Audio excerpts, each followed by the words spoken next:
Hi, I'm Jürgen Strauss from InnovaBuzz. Welcome to episode number 27 of the InnovaBuzz podcast, designed to help smart businesses with an interest in innovation and the Internet of Things become even more innovative. Today's guest, and I'm very excited to have him here with me, is David Jenyns from Melbourne SEO Services and Melbourne Video Productions. David has been an entrepreneur from a very young age, beginning with trading on the stock markets when he was still at school. Through starting and running several businesses, he has learnt that systemizing as much as possible in the business can free up time and allow creative space to be much more strategic in the business, as well as add value to the business, because the business can run independently of him, and people can actually do the various roles and processes by following the systems.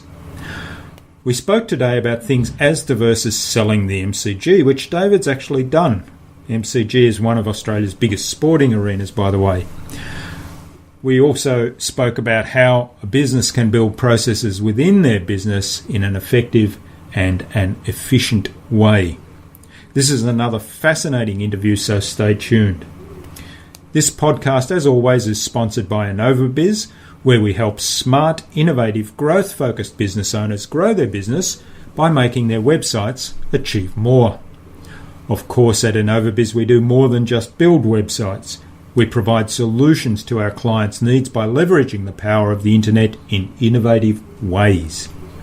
If you want to learn more, then go to innovabuzz.com.au or contact me directly through the contact information there. Before we meet David, a quick competition announcement. This week's competition prize has been very generously donated by David, and it is a 6-month complimentary subscription to SystemHUB, which is a home for your business processes, checklists, and smart operating procedures. So stick around for details on how you can enter the draw to win that competition prize later on in the interview. Now, let's go to the Innovation Hive and get the buzz from David Jenyns. This is the InnovaBuzz podcast, helping smart businesses be even more innovative. Hi, I'm Jürgen Strauss from InnovaBuzz, and I'm really excited to have him with me today on today's episode of the InnovaBuzz podcast from Melbourne in Australia, David Jenyns of Melbourne SEO Services and Melbourne Video Productions. David, welcome. It's a privilege to have you on the podcast. Thank you, Jürgen. Yeah, really looking forward to this podcast episode. Yeah, that's great. And now David has a fascinating background. We'll hear a little bit more about that. He's a serial entrepreneur. I'm really excited to have him here because we're going to explore a lot about what drives him and how he kind of builds those serial entrepreneurial initiatives into working businesses. So looking forward to hear about that. Now, before we talk to David about all those things, a quick competition announcement. David's very kindly offered to sponsor 6 months free access to a program called SystemHUB, which we'll learn a lot more about on today's episode. So stay tuned later on in the episode to find out how you can enter the draw to win that competition. All right, so David, before we start talking about internet marketing and building businesses and systems and all that kind of stuff, let's find out a little bit more about you as a person. So tell us, when you were a child, what did you actually have as the thing that you wanted to do when you grew up? Yeah, the very first memory that I have was to be a chef. And I don't know where it came from, but I always enjoyed cooking. I think it's the creative side in me. I think cooking is really creative and just enjoyed making people happy. And okay, so were you cooking as a kid? Yeah, I used to love cooking for the family, and that's great. It's something that I've probably not really kept up with and feel like I've deviated in a very different direction, but that's definitely where I first thought I'd grow into. Yeah, and when did you decide that wasn't what you were going to do as a profession? I think probably when I was leaving school. I think in my final year, year 12, that's when I started to think, well, what am I going to do now? And I really wanted to just make a whole bunch of money. So I thought I'd go where the money was, which I thought was the stock market. Yeah. So I kind of headed in a very different direction. Yeah, well, that's a fascinating story, because I sort of played a little bit in the stocks. So tell us a little bit about that. Yeah, I think I was in year 12, and a friend of mine, we were sitting in maths class up the back of the room, and he was telling me how much money he was making while we were sitting in the room, because that was back in '99, so there was the boom at that point. Yeah. That's right, .com bubble, and he was writing it on the way up, and I thought, oh, this seems a little bit too good to be true. Obviously, he was just telling me about all of his winners and not necessarily his losers. But that's, when I came to the end, I thought, well, why am I going to go to university for the next 4 years, 6 years to learn something, and then only finally make money perhaps after that? So that's when I really got interested in the stock market. So, and you then did some study in that area and became a full-time trader, if I remember rightly. Yep. I was working at a supermarket at the time, stacking shelves and living with my mum in a 2-bedroom flat, and I took out a $5,000 loan and went and did one of those weekend share trading courses where they teach you to make $1 million over a weekend. Yeah.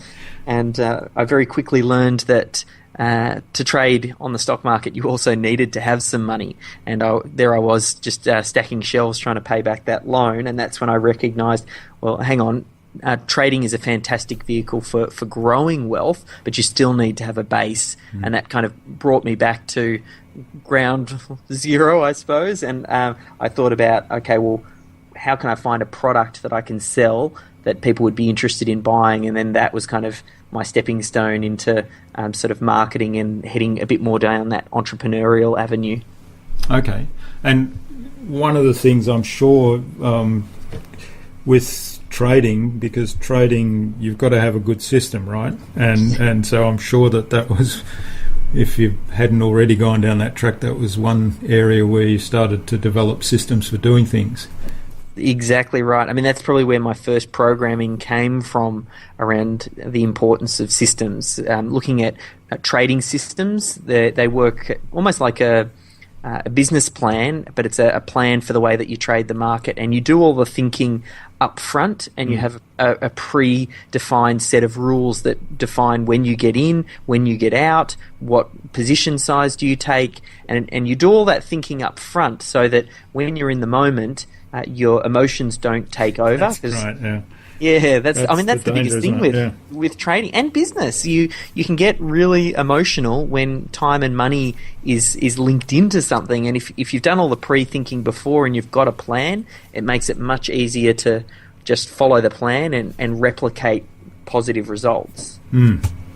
So I know you then started a couple of little ventures while you were still working at the supermarket, as well as doing the share trading. So tell us a little bit about the journey. Yeah, so while I was stacking those shelves, that's really when my entrepreneurial juices started to get going, and I did sort of start learning as much as I could about the stock market, and started reading as many different books as I could. And I happened to read a book by a gentleman who was telling a story about a guy who sold the Brooklyn Bridge in the US. Yeah. And basically what he did was the Brooklyn Bridge was getting renovated, and he got all the discarded wood, chopped it up into pieces, and then sold it off as memorabilia for the Brooklyn Bridge. And at the time I was reading this story, and the MCG, Melbourne Cricket Ground, very well known sporting stadium here in Australia, was getting renovated on the Ponsford stand, and I effectively replicated that. I got a lot of the discarded wood and sold off the MCG. Since then, I mean, that was probably my first leg up into that serial entrepreneur. I started getting involved in a lot of different things.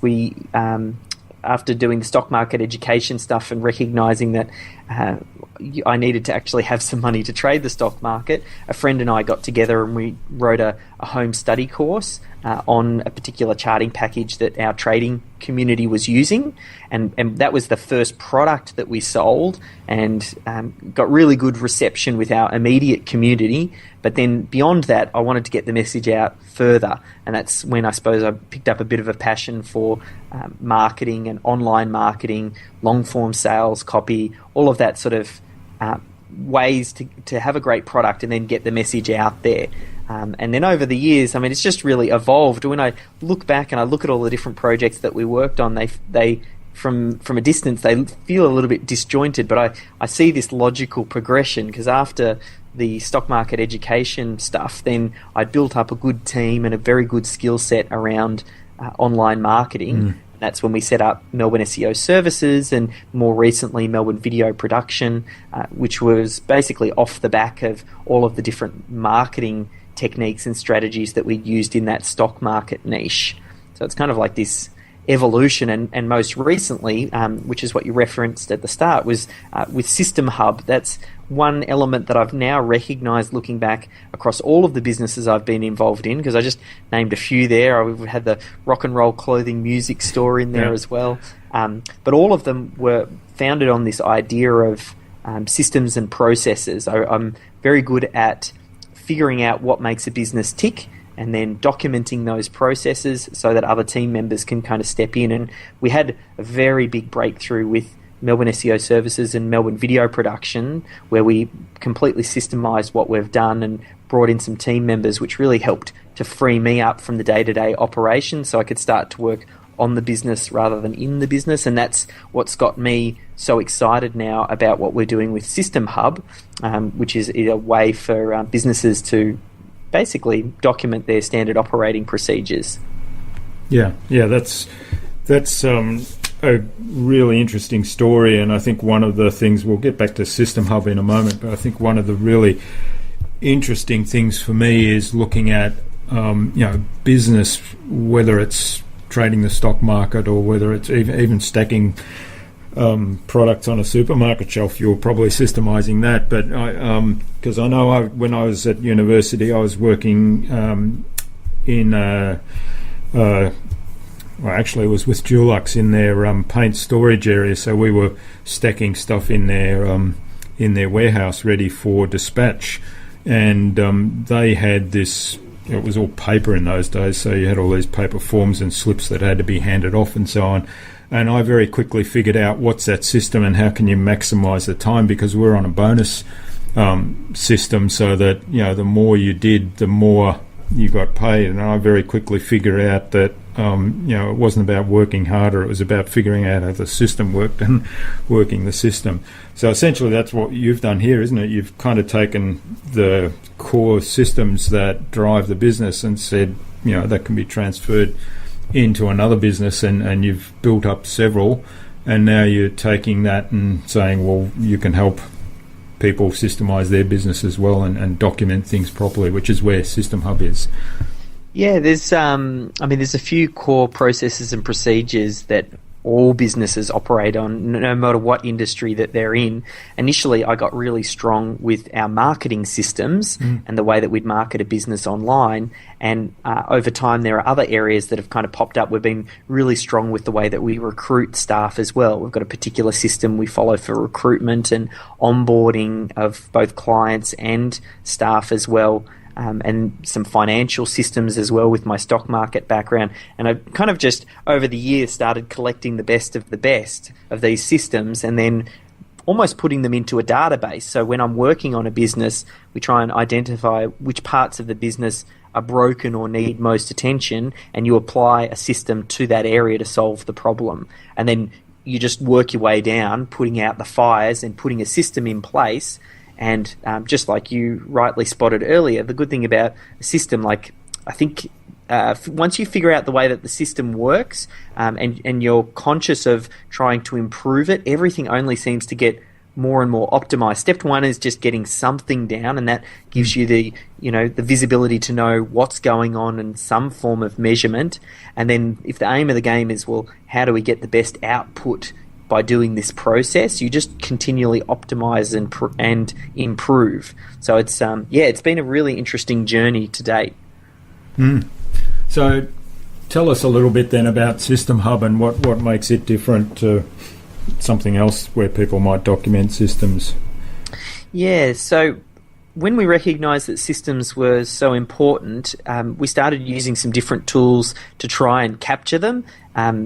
We used Dropbox. That was probably one of the more well-known ones. We just saved our systems in Word documents and text files, and saved them into Dropbox.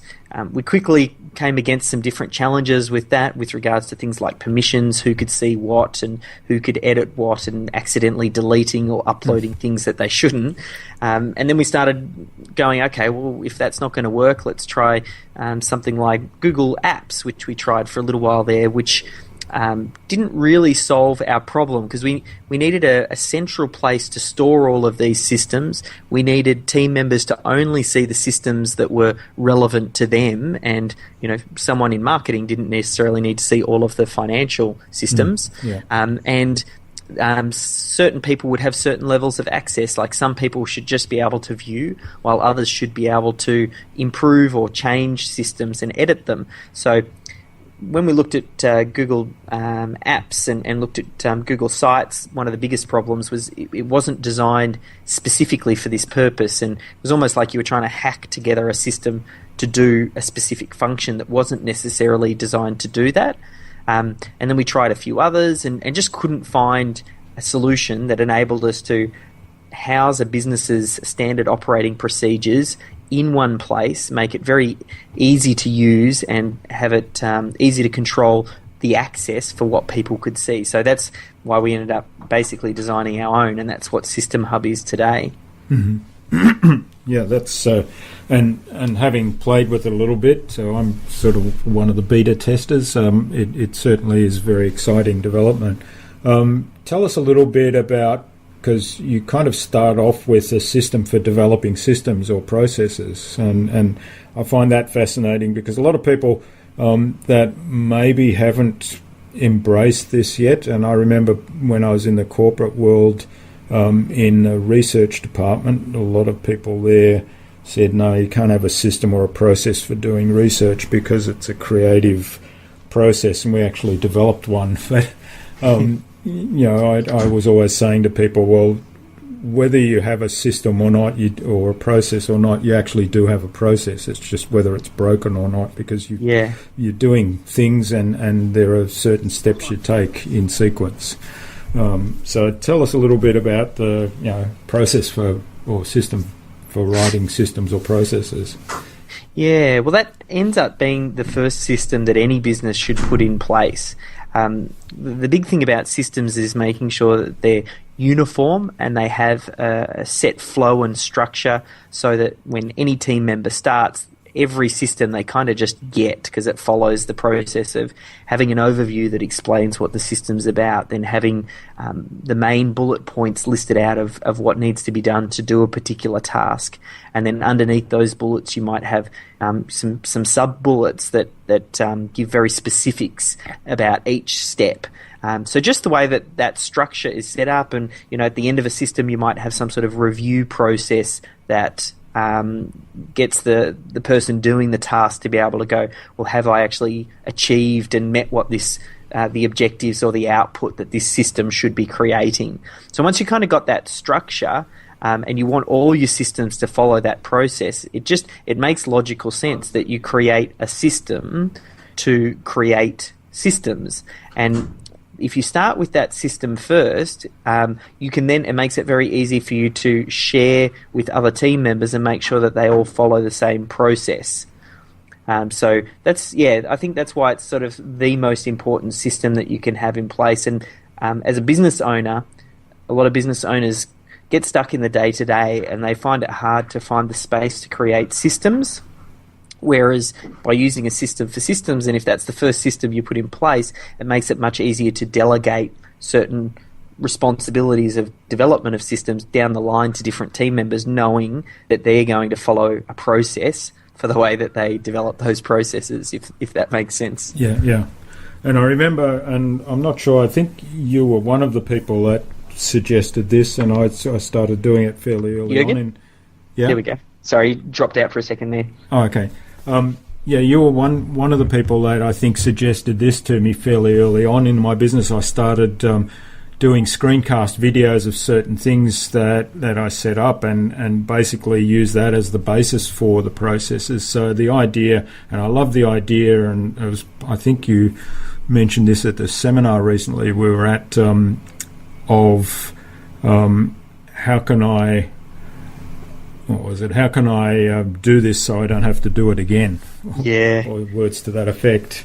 I think sticking that underneath your laptop, if I'm going to do something, how can I make sure this is the last time that I ever have to do it? Yeah.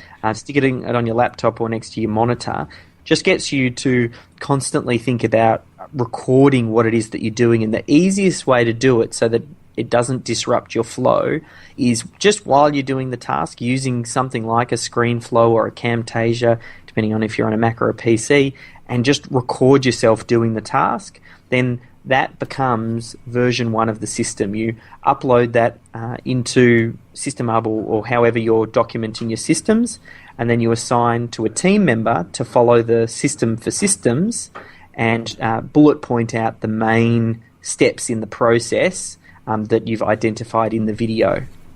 So it's a really good way to kind of free up and make sure that you can document your systems without necessarily having to do it yourself.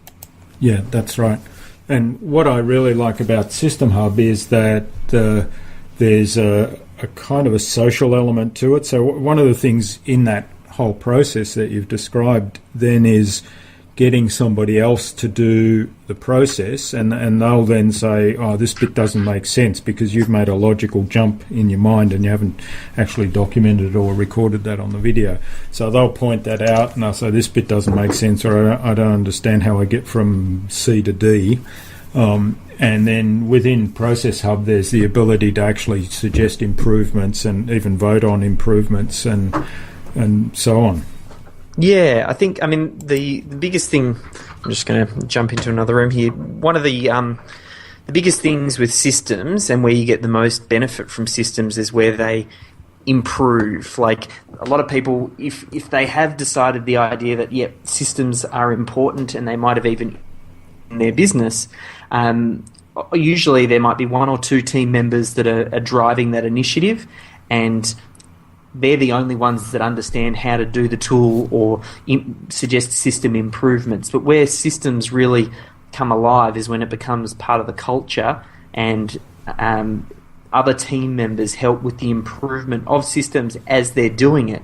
Because, processes and procedures and ways to optimize change as different tools change, and as people do things, they figure out better ways to do it. So if you enable them to improve it as they go, you look back, you get the basic processes and procedures down, and then you might look back in 3 years' time once things have been continually optimized and improved, and then you've really developed an effective way to do a particular task. That's right, and that helps also with building and maintaining best practice. Then, like you say, as technology evolves and people learn new skills, you can upgrade the systems as well.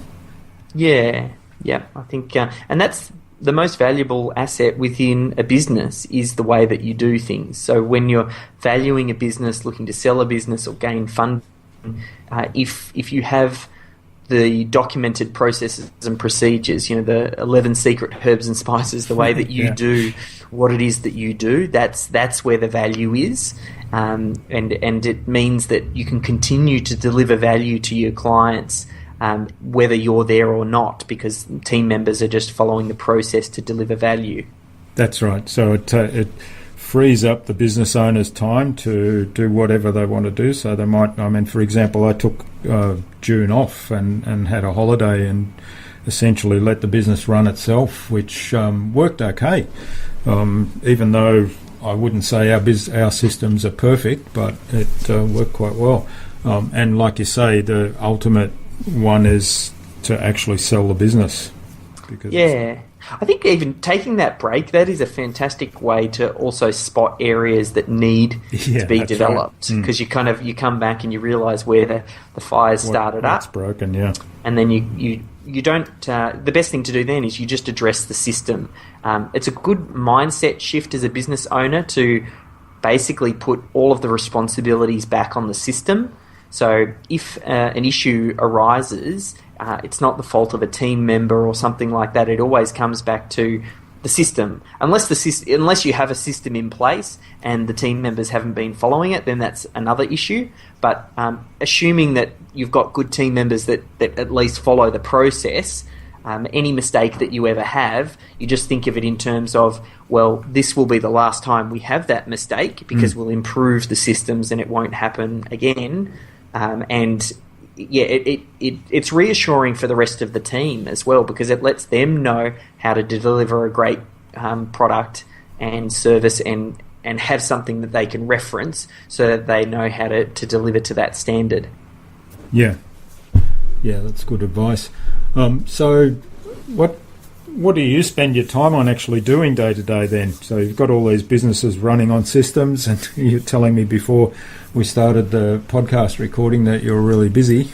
Yeah, well, I know it could be freeing me up to lie on the beaches, but I find in business it's almost like it's a vacuum situation where if you create space in something, it tends to get filled with something else. So as the business owner, where I see I add the most value is carving out new initiatives for the business and spearheading new projects and thinking about the direction that we're headed. So there's a few things I'll get involved in.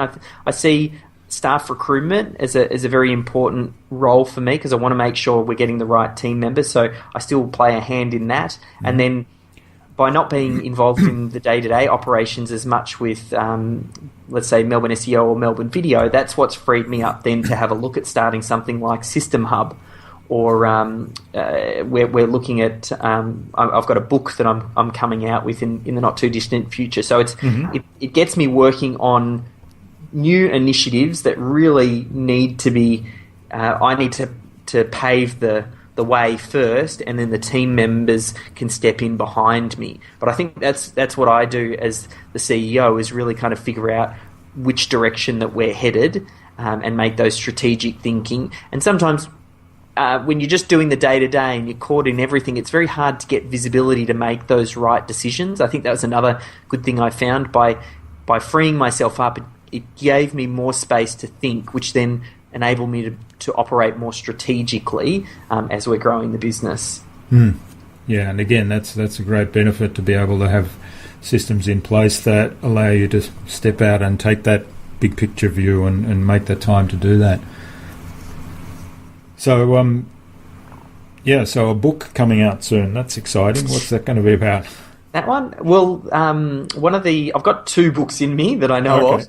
Yeah. The first book is around documenting effectively what we did for our marketing strategy. Yeah. So our marketing strategy is a method we call authority content, and I'm obviously very particular with systems. So it's the same marketing strategy that we've used to launch probably the last 3 or 4 different businesses, and we've really honed it down, and now I'm turning that methodology into a book.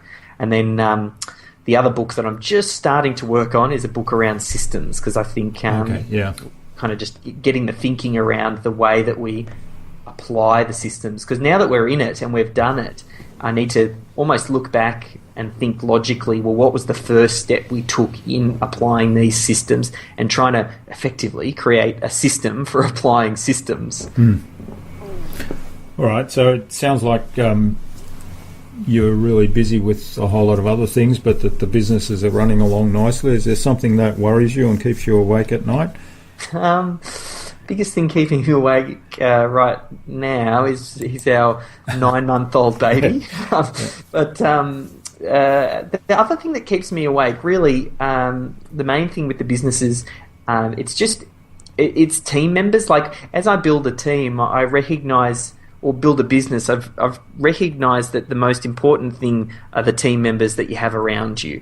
There's not enough hours in the day for you to do everything. You have to build a team to help you execute, which has made me very conscious about those team members. So I find, if anything, I'm thinking about what's going on in their world and how can I help that, and also give them a really good enjoyable work environment. So that's kind of usually what keeps me awake, either the baby or team members. Yeah. Well, the baby will be fun, I guess. Well, not at night, but Yeah, no, you it's kind of make allowances, right? well, that was one of the big drivers for trying to systemize the business, because I don't want to be the dad that works the 60-hour weeks and isn't there to spend time with the family. So that's been the big driver. Yeah, and that'll reward you over time, I'm sure. Yeah. So what do you see as the biggest challenges in the business? Is it the people thing and the staff? Yeah, I think as we've been building the business, there have been different challenges at each step. I think no matter what stage you're at in your business career, there's different quality of challenges. Everything from, before doing the systems thing, it was about what really was the bottleneck in the business, and there was so much work to be done. I think a constant challenge for me is, as I transition, is finding that work-life balance. That's a big one. I think a lot of entrepreneurs face that because, it's important to live right now. You also have to work quite hard to get a business up and running, at least up to a certain point when it can start to work for itself. So finding that balance is still always a big challenge. For us personally, for the business, because we've got a very good system for generating leads, we're finding there's only a couple of the team members that are dealing with the leads as they come in. So we're finding if someone's ready to go right now, we can attend to them. But if it's sometimes some leads need to be contacted numerous times over a long period. So that's an area that is a bit of a challenge for us, and something we've just actually recruited for. We've got someone to kind of step in and try and help solve that problem. But yeah, business is fun because there are just so many different challenges along the way. It's just part of the game. Yeah. Tell us a little bit about authority content, because this is a little pet horse of mine. Back in 1997 in the big corporate world, this was the first website I was involved in. We built a website, and I don't know where the term came from, but at that time we talked about authority website, and the idea was to provide, because we were in the B2B game, but we felt that the consumer who bought the products where our products ended up in were making decisions that were bad decisions, and so therefore our high quality products were kind of not being used where they should have been used. And so the idea was to educate the consumer on what constituted high quality in the end products, and so that they would be more inclined to purchase the better quality products for particular applications. And that was the whole idea around that website. And it was a whole education thing, and ended up starting to use videos and all kinds of stuff that was around at the time. We were doing search engine optimization using Yahoo because Google didn't exist in those days. Yeah. So it was fun, but I was fascinated that, and I've followed that philosophy all along with search engine optimization. I haven't gone down this sort of short-term fixes route that some people do. And I was fascinated that this term authority content now has really taken off everywhere.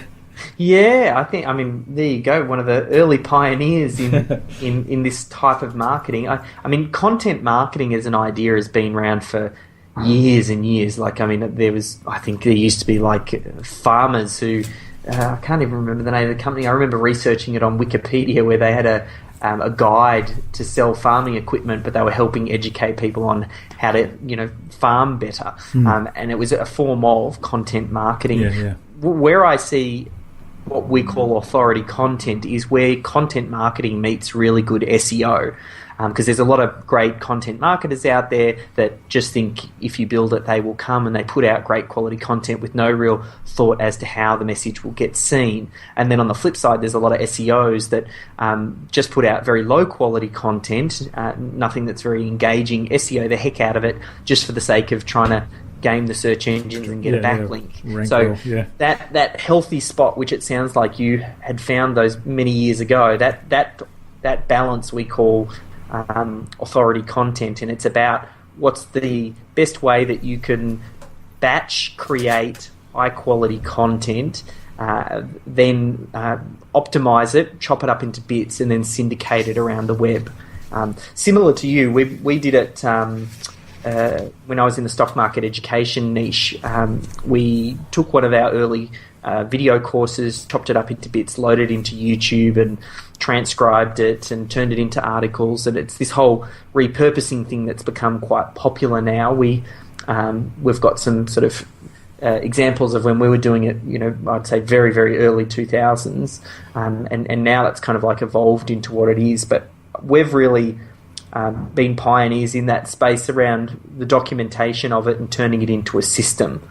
Because that's, I suppose, where a big part of my expertise now. I think from a business perspective, I notice where I add the most value, typically speaking, is where I've got areas of expertise in multiple different industries, and where those industries where I can have those intersect and I can bring thinking from one industry to another. That's where I add the most value. So that systems thinking with the marketing thinking, and now the systems thinking with the my understanding of business. That's really where we're starting to see the magic, where these sort of circles intercollide.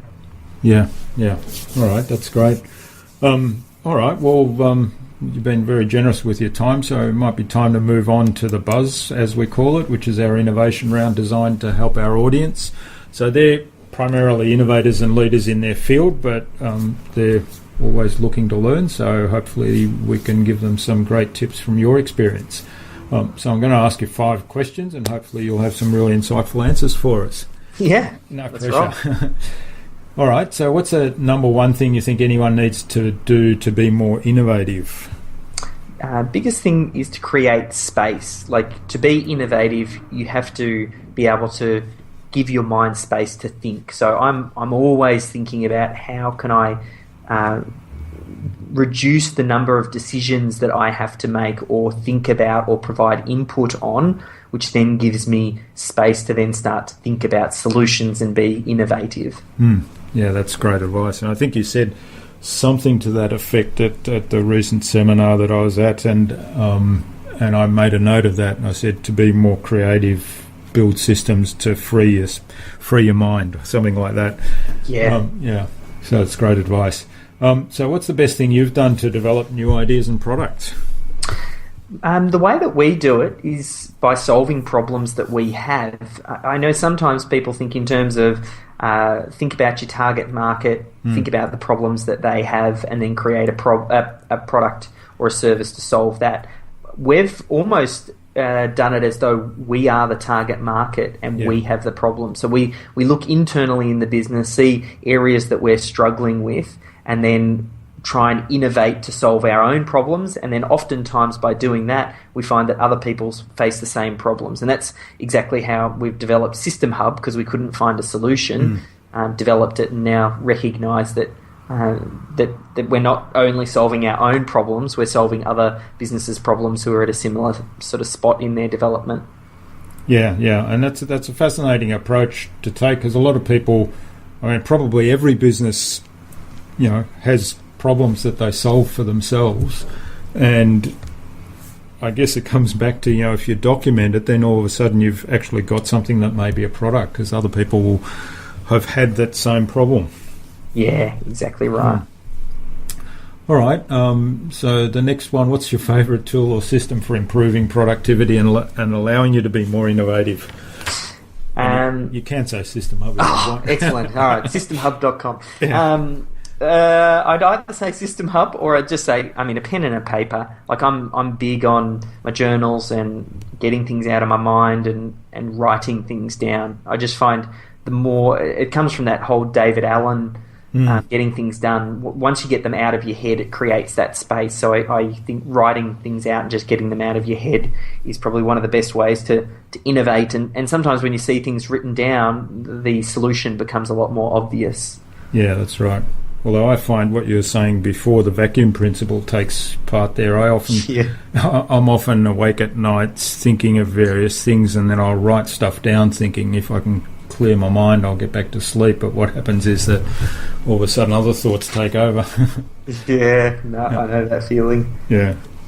All right. What's the best way to keep a project or a client on track? We manage things. There are a lot of different project management tools out there. We use one called Asana, but there's like Basecamp and Teamwork PM and Podio. I think it doesn't really matter what platform that you use as long as you've got something in place. So I think some sort of project management tool, cloud-based, for your team would try and keep a project on track. And then for keeping the clients on track, a big thing that we do is weekly updates. I think it's something that we get a lot of feedback on from clients, and a lot of other companies have trouble trying to emulate and replicate it just because either they're not doing anything for the client, so it's hard for them to report on a weekly basis, or they just can't do it from an admin point of view. But we find letting the clients know what we're doing and keeping them updated is fantastic for keeping them engaged and sticking around and seeing the value that we offer. Yeah, that's great advice. And also it probably takes away a little bit from being as reactive to clients coming back and saying, can we get this done quickly or something, because they know you're on top of things and it's moving forward and it's controlled and organised. Yeah. And in a system.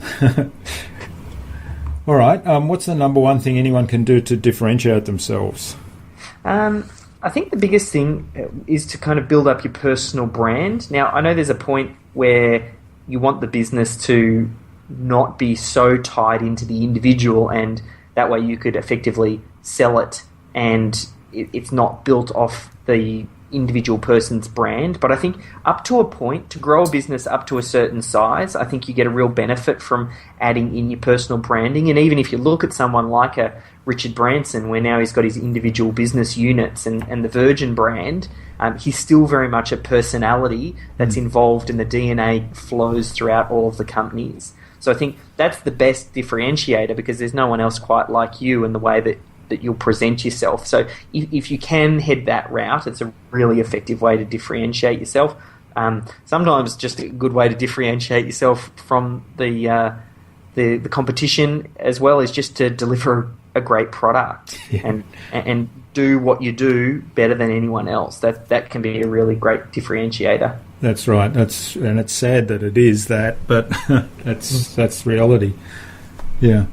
All right. Well, so what's the future for you then? So you've talked about a couple of books coming up. What about other things that you've got planned? Yeah, I mean, 2 or 3 moves ahead. I'm imagining we've developed quite a large database of these processes and procedures that are directly applicable for any business. So where I'd like to head is in that sort of venture capital area, to be able to buy businesses, invest in businesses, and come in and very quickly add the value that I can add, which is the systems and the processes and the way for running a business.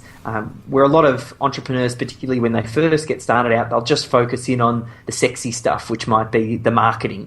Marketing's a really fun and interesting place to focus, but if you don't have your financial systems, if you don't have your recruitment systems, if you don't have your delivery systems, everything falls over. So I think for us, it'll be further honing those systems over the next couple of years and building out what we're doing with SystemHUB, and then ultimately finding great products and services that and businesses that just aren't run very well, and then coming in and kind of adding their missing ingredient.